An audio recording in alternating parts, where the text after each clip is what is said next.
starte med at byde jer alle sammen rigtig hjertelig velkommen.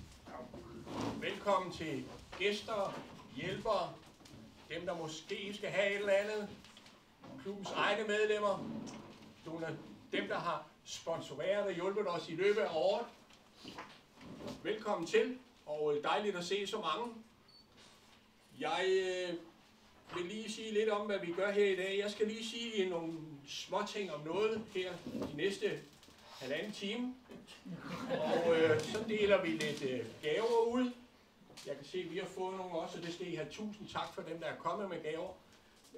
Det var ikke det, der var meningen. Det var os, der skulle give, og ikke jer, der skulle give os. Men det finder vi jo af bagefter.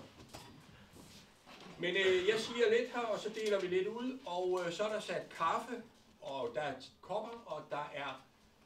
Vi nærmer os jo fastelavn, så I kan gå op og hente jer en fastelavnsbold deroppe, og I må gerne sidde og drikke kaffe og spise kage nu, mens jeg snakker en lille bit smule. Fordi der er nogle af jer, der har kørt lidt, og måske ikke har fået så meget her til morgen. Så hvis nu vi lige bruger sådan en 5 minutters uro på, at I går op og finder jer lidt at spise og får skænket jer lidt kaffe, så går jeg i gang bagefter. Men inden I nu går nogle steder, så skal jeg lige sige, med hensyn til nogen, der har fundet på noget, der hedder GDPR-lovgivning, om hvad man må og hvad man ikke må, tage billeder osv.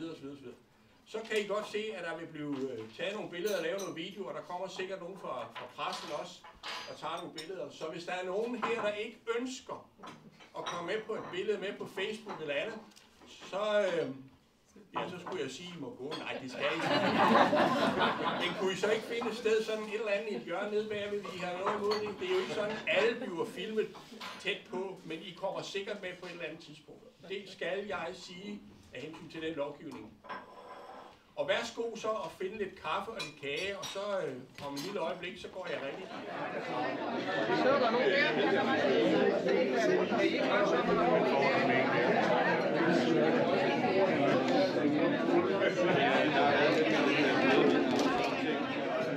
Det skal så meget af det, men det er skåret.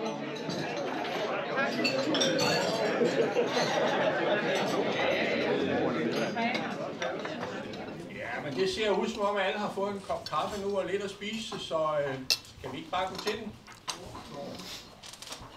Velkommen til de sidste, der lige er kommet. Og så vil jeg lige sige lidt om klubben. Altså grunden til, at vi er her i dag, er jo, at klubben i dag er første i anden, fylder 45 år. I 1980 var der 18 mennesker, som stiftede klubben og fik den charteret, som det hedder. Og når jeg siger charteret, så er det fordi Lions, det er jo en amerikansk opfindelse, og er udsprunget derfra. Og Lions er 103-4 år gammelt på verdensplan. På verdensplan nærmer Lions så 1,5 millioner medlemmer. Og vi er repræsenteret i over 200 lande. Det kan I se op på den der flagerlæ, der står om oven på skabet. Og hvis nogen rører ved den, så skal man selv gøre den ren og sætte flagene tilbage. Og der var de sad. Og Lions kom til Danmark for 75 år siden, her til september. Så at vi har 45 år, det er sådan set meget godt. Vores moderklub, som har været med til at stifte os, det er Vordingborg. Det kunne have været hvem som helst andre. Det har ikke noget med naboer eller by eller noget at gøre, men det er Vordingborg, der er moderklub til os her.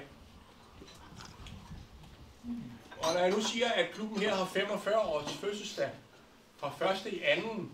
1980 og frem til i dag, så er der 2 medlemmer, der har været med lige fra start.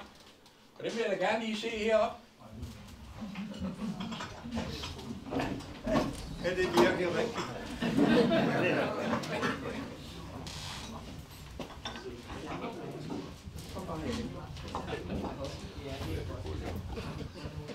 Max G. Jensen, som I ser her, han har klubmedlemsnummer 7. Så han var jo med i starten. Og der er det sådan, at den internationale præsident for Lions på verdensplan, han sender sådan et flot brev rundt til folk, når de har et jubilæum. Og så sidder der en flot nål på, man skal til at gå med. Og jeg kan sige, på den her, der står 45 op over. Det er lidt flot. Jeg vil ikke banke den ind i en brystkasse, så du punkterer, men jeg vil sige tillykke med de 45. Tak skal du have. Og så inden vi nu begynder at klappe, så har jeg nemlig et medlem mere herovre. John Rybbern, klub nummer 11. Klub medlemsnummer 11. Tillykke, John. Ja. Og en lille medalje til dig.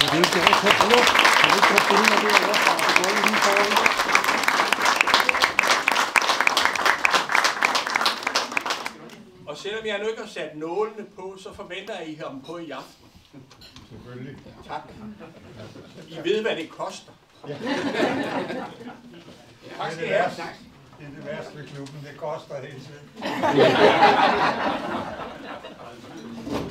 Men se, Lions har måske et ry og rygte ude i samfundet af dem, der kender til det, at Lions består af gamle mænd. Det er ikke rigtigt. Selvom det ser sådan ud, når man kigger sådan omkring her. Men Lions er for alle. Lions er også for ganske unge mennesker, som kan melde sig ind i vores ungdomsorganisation, der hedder Leo. Og der kan jeg sige, at der er nogle gode rejser, hvis man har mulighed for det. Der er et fantastisk godt uddannelsessystem, hvis man skulle have lyst til det. Og så kan man selvfølgelig også blive en rigtig Lions fra start af. Og når nu der sidder så mange her i dag, hvis nu nogen skulle have lyst til at blive medlem af Lions Klub Langebæk, eller nogle af de andre steder, så kom og sig til, så skal vi nok finde ud af det. Vi har ikke nogen hellige ritualer eller loger eller noget i det her. Vi er en ganske almindelig klub, der laver humanitært arbejde.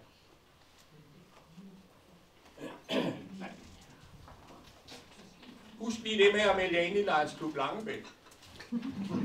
Det var godt. Se, alle jer, der er her, stort set, er på en eller anden måde til at hjælpe os med at samle nogle penge ind, som vi kan bruge til humanitært arbejde. Og for at gøre det lidt nemmere, så har vi lavet sådan nogle dækservietter, hvor I kan se, hvad vi alene i 2024, kalenderåret 2024, har delt ud.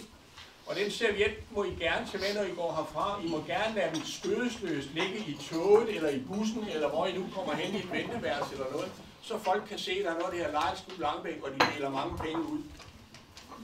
Og det kan jeg så sige, at fra 1980 og frem til i dag, har klubben indtil i dag, har klubben delt 4.371.958 kroner ud. Det er et gennemsnit på...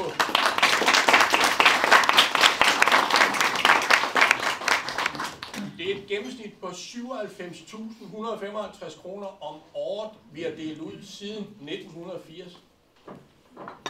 Det synes jeg er utrolig flot for en klub, der ligger i et...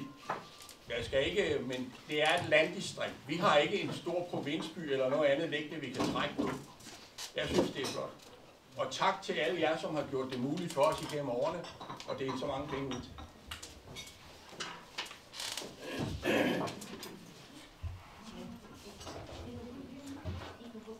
De donationer, vi deler vi ud til lokale formål, til nationale formål og til internationale formål.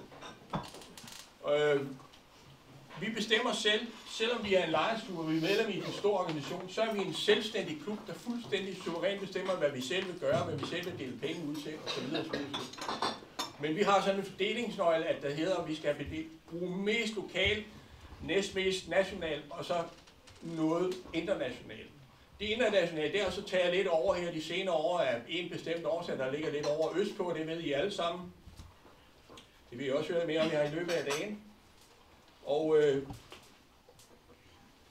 de penge, vi giver, er til det, der hedder humanitært formål på den ene eller på den anden måde, eller for at belønne nogle mennesker, der har gjort et eller andet, taget et eller andet initiativ, eller gjort en god ting for kommunen, for byen, eller jeg vil ikke lige sige for sig selv, men for samfundet i al almindelighed.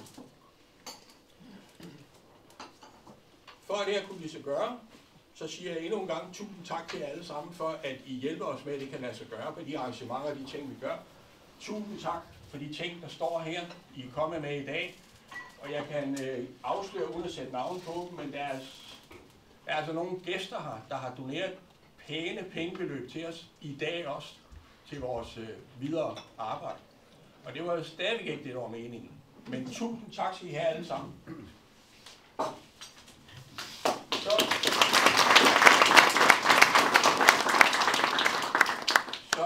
jeg gå lidt videre og starte op på, at da vi jo har det her store jubilæum og har besluttet, at vi vil dele nogle penge ud, så er der nogen her, der er blevet inviteret hertil. Jeg tror ikke rigtig, der er nogen, der ved, hvad de kommer her for og skal have. Men det vil jeg afsløre nu, stille og roligt hen ad vejen. Og den rækkefølge, jeg gør det i, den er sådan lidt vilkårlig. Jeg tror, jeg starter med de ældste først. Det er vores lokalarkiv. Det er dem, der gemmer vores historie her i kommunen. I den gamle Langebæk Kommune, Langebæk Lokalarkiv. Kunne en af jer komme herop til mig?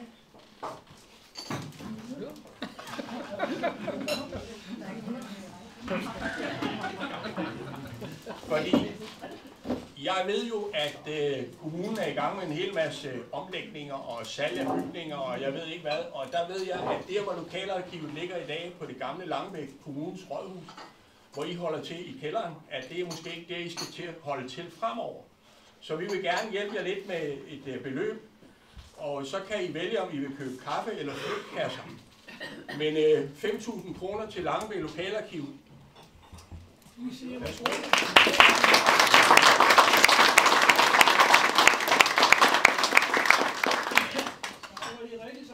Vi står jo for, at vi skal flytte. Godt nok, tiden den trækker, og vi glæder os over hver gang, der går yderligere en måned. Men en ting er sikkert, at vi skal ud af Langebæk Rådhus. Og vi ved ikke, hvor vi skal hen. Nej, og jeg ved, I har mange ting. Ja, og det er da rigtigt, at selvom det er kommunen, der sådan skal ofre nye lokaler, så vil der jo altid være udgifter i forbindelse med flytning. Så vi siger mange tak. Velkommen. Tak.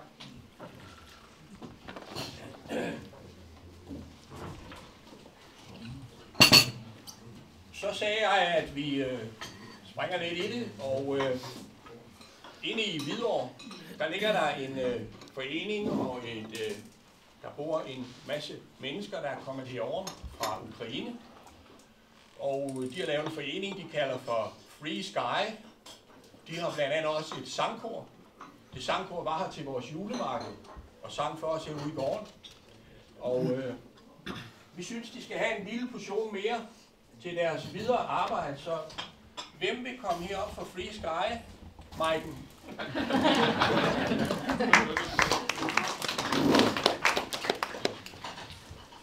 Et lille beløb mere til jeres videre arbejde med Free Sky og sangpigerne osv. Ikke? 3.000 kroner arbejde videre med. Værsgo.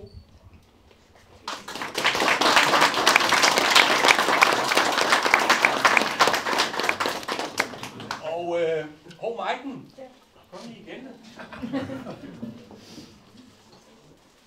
Fordi Maiken er frivillig bruger 26 timer i døgnet på ukrainske venner, på sangkor og støbning af lys, skyttegravslys. Jeg ved ikke, om vi har lagt mærke til, men rundt omkring i kommunen har vi nogle spande stående, hvor vi samler stearinlysstumper og flåede tomatdåser, er jeg lige ved at sige. Og så sidder der hvor mange ukrainske venner inde i Hvidovre og støtter det, der hedder skyttegravslys. Og alt det er sådan noget, Maiken, hun styrer 26 timer i døgnet. Hun så også et fuldtidsarbejde. Og det synes vi skal belønnes. Så du får et lille beløb til dig selv.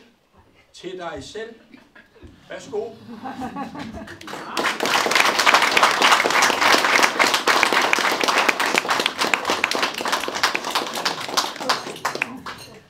Men se, for at mange af de ting, der bliver lavet, kan komme videre til Ukraine. Der er jo masser af indsamlinger rundt omkring, og der er blandt andet også de her lys, der skal afsted. De er jo nemt, fordi de har puttet ind i alle hullerne på sådan en lastvogn. Men en transport til Ukraine med en kæmpe lastvogn, den koster omkring 27.000. Det er det, vi har fået oplyst tidligere. Og der er en forening, der hedder Hjælp Ukraine. Og der skal være en her, der hedder Jakob. Han sidder lige der. Jakob, han er formand for den forening, der hedder Hjælp Ukraine, som står for at indsamle og sørge for, at det bliver transporteret videre på et eller andet tidspunkt. Vi får aldrig at vide, hvornår de transporter, fordi hvis vi nu lægger ud på Facebook, der kører lige en transport fra Danmark til den der by over Ukraine, så var det jo nemt for nogle andre nogen at gøre et eller andet ved det. Så vi hjælper med nogle penge, og så styrer I at få det derovre. Og der er ikke til hele transporten, men der er der til et stykke af transporten. 10.000 kroner. Kommer et godt stykke derover. Det er godt. Tillykke med det.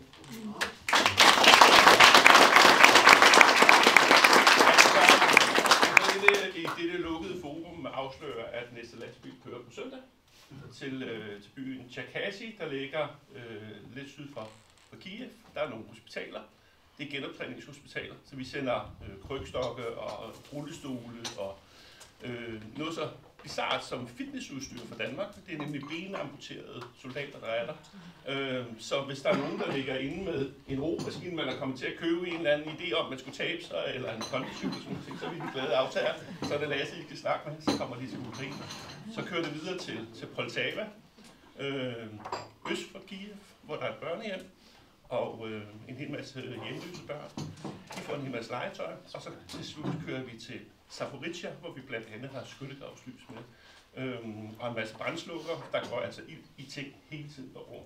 Så det er ruten på søndag. Så tusind tak for jeres besøg.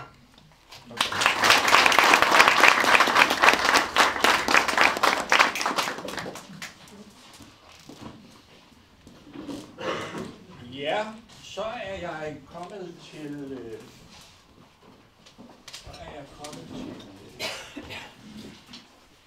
Inde i København, der ligger noget, der hedder Lions Neurocenter. Det hed tidligere Lions Kollegie. Nu hedder det Lions Neurocenter. Det er et sted, som jeg ikke vil fortælle om, men Gerner vil nu komme herop. Jeg var sammen med Gerner i lørdags, og for at jeg kunne slippe for at fortælle om Lions Neurocenter, så lavede jeg lige en seddel med 5 spørgsmål til Gerner. Og så sagde jeg til ham, du har 2 minutter. Men inden du nu går i gang, så har Lions Neurocenter, de har også sådan et aktivitetsudvalg, som forsøger tilværelsen for de beboere, som gerne vil fortælle om lige om et øjeblik. Og det aktivitetsudvalg vil vi gerne hjælpe med 10.000 kroner til aktivitet.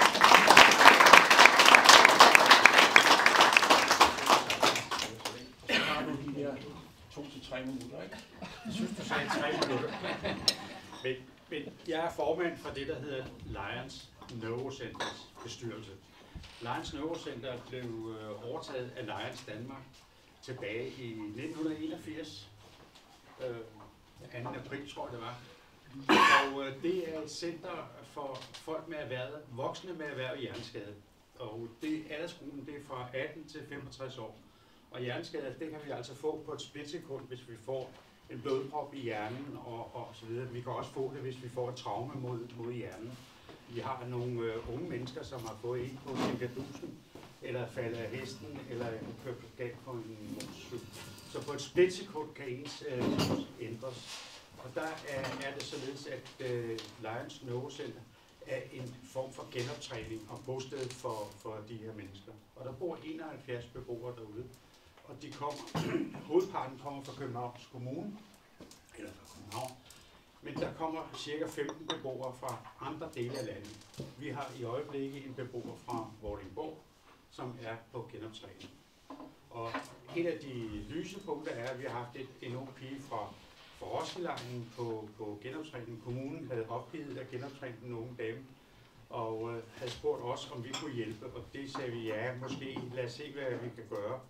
Og pigen var på et plejehjem blandt ældre.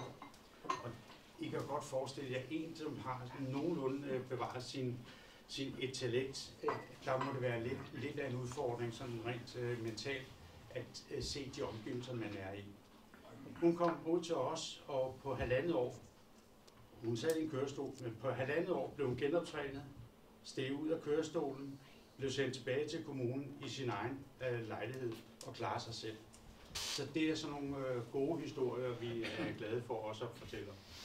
Og med hensyn til aktivitetskontoen, så er det et kærkomment beløb, fordi vi er i den situation, at vi kan lave nogle ekstra aktiviteter for vores beboere. Det kan være udflugter, fisketure på Øresund, eller nogle fester og så videre. Musik og sang, det betyder rigtig meget, når man har fået en hjerneskade, fordi så Altså musik gør et eller andet ved, at pludselig kan den pågældende genkende melodien. Så det betyder rigtig meget. Og med hensyn til, når vi kalder det Lions Neurocenter, så er det fordi, der er en bestyrelse på 8 medlemmer, og de 6 af dem kom fra Lions organisationen. Og det betyder, at Lions kan få lov til at sætte sit aftryk også i dagligdagen derude. Og med hensyn til personaleopfattelsen, der er det således, at vores personale, det er vores opfattelse fra ledelsens side, at de er meget glade for, at der er en tilknytning til en humanitær hjælpeorganisation som Lions. Så endnu en gang, tusind tak for pengene. Tak skal du have.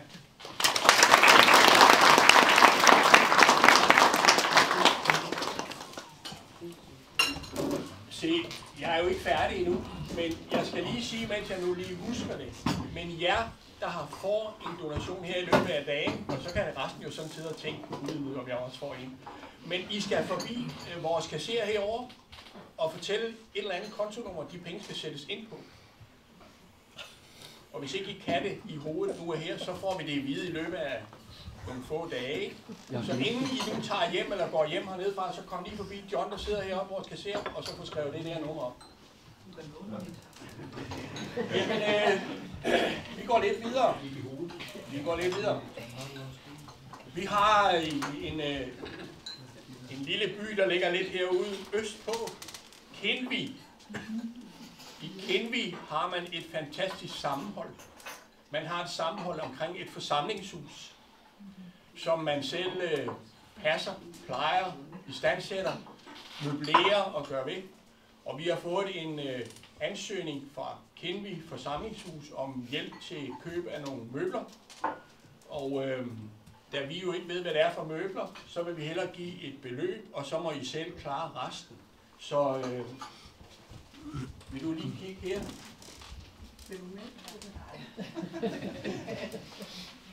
Nu skal jeg bare lige finde. I får 5.000 kroner til hjælp til de møbler. Håber det er okay? Det kan jeg tro. Det er godt. Tillykke med.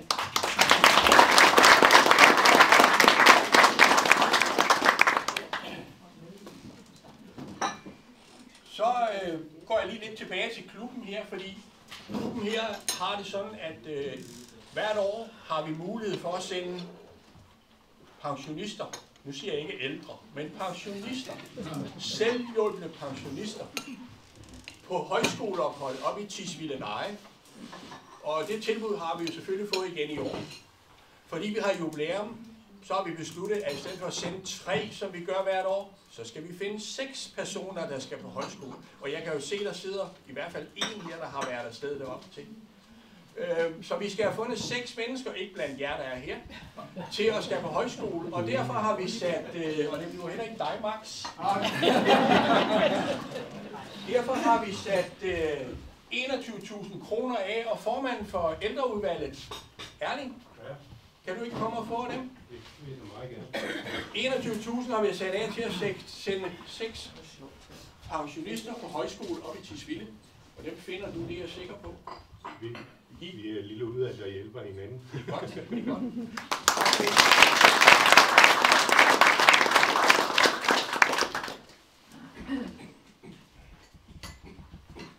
Så er det sådan, at når vi skal finde ud af, hvem der skal have de her donationer, så kan vi gøre det i bestyrelsen, og vi kan gøre det på et klubmøde. Der er sådan forskellige muligheder. I år der udvidede det lille bit smule, sådan så vi bad vores ledsager. Ledsager, det kan være kone, kæreste, elskerinde, eller vores ledsager om at komme med et input til, hvad de synes, vi skulle bruge en lille donation til. Og det er jo ud fra, at hvis ikke vi havde vores ledsager til at hjælpe os i løbet af året til de forskellige arrangementer, eller bare som i dag nu at hjælpe til med kaffe og så videre, så kunne vi slet ikke få det til at fungere. Så ledsagerne har peget på noget, der hedder Haven Krisecenter, kvinde- og børnkrisecenter, der ligger nede i Kalvehave. Og Britt, kom lige her. Ja, Haven Krisecenter, de vil gerne overvejer nu pt. Om de skal købe en lille båd til at beskæftige nogen med nede i vandet. Det ligger lige ned til vandet. Eller de skal bruge nogle penge til noget hjælp til noget transport. Jeg har sagt udtrykkeligt til dem, det må ikke indgå i driften, fordi så kommer det ind over nogle kommunale. Det skal gå til noget sjov og noget ballade. Så havens krisecenter i Kalvehave, så har jeg ikke sagt for meget, vel? Nej. Ikke andet, vi har en afdeling i Mød og Vending også. Ja, det har jeg hørt. 5.000 kroner til hjælp til det.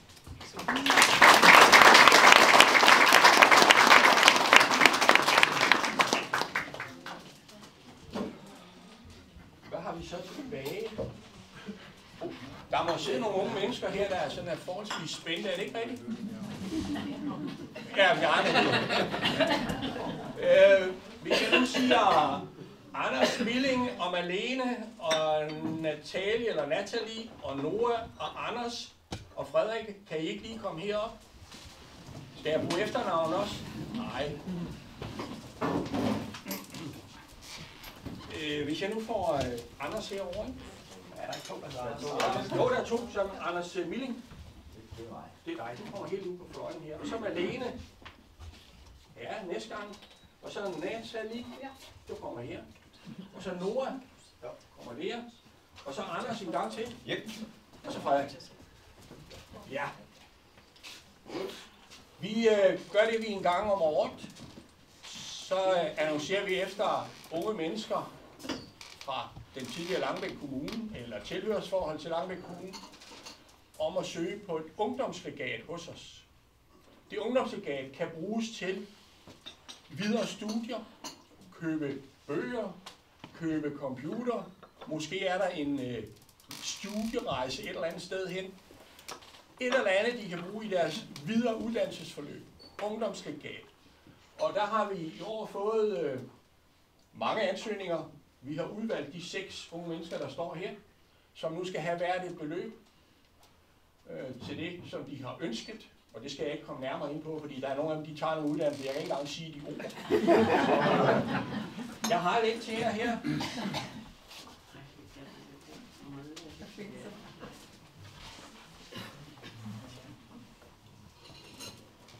Beløbet i år, de skal have, er værd på 8.000. Okay. Wow. Anders?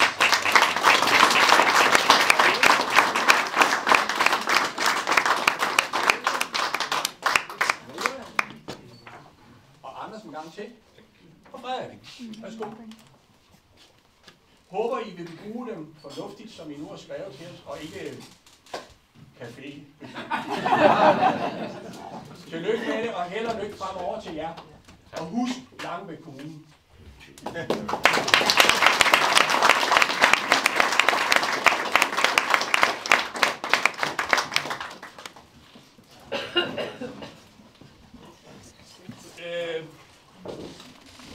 Det er jo fantastisk at få lov at være, nu hedder det jo præsident.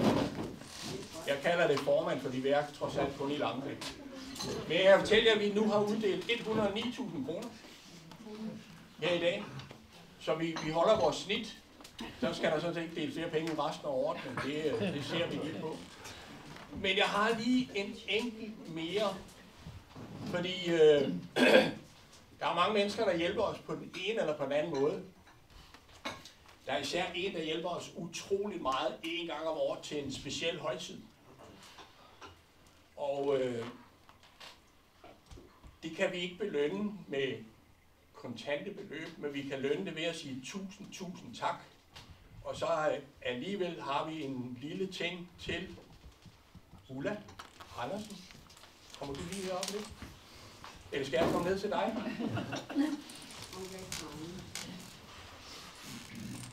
Ulla hjælper os utrolig meget til vores julearrangement. Det er jo et kæmpe arbejde, som er skyldig, at vi kan tjene rigtig mange gode penge til vores julearrangement. Og det vil vi gerne. Fordi Ulla og hendes mand Per, de er jo ikke medlem af klubben. Det er bare nogen, der hjælper os. Og nu tror du, det her var et gavebord, ikke? Det er det også. Men du skal have den her. Værsgo. Og tusind tak for hjælpen.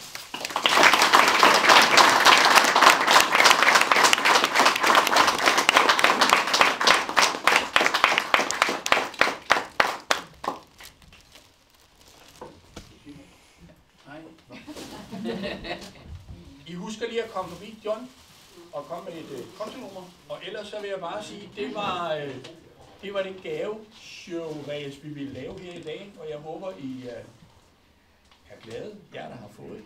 Og at ikke I andre er skuffet, men sådan er det altså.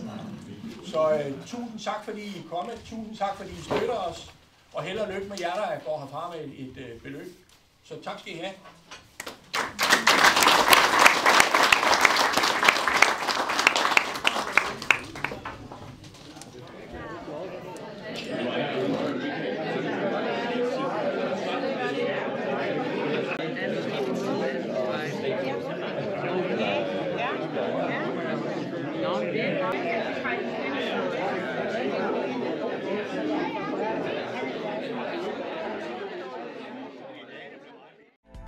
Thank you.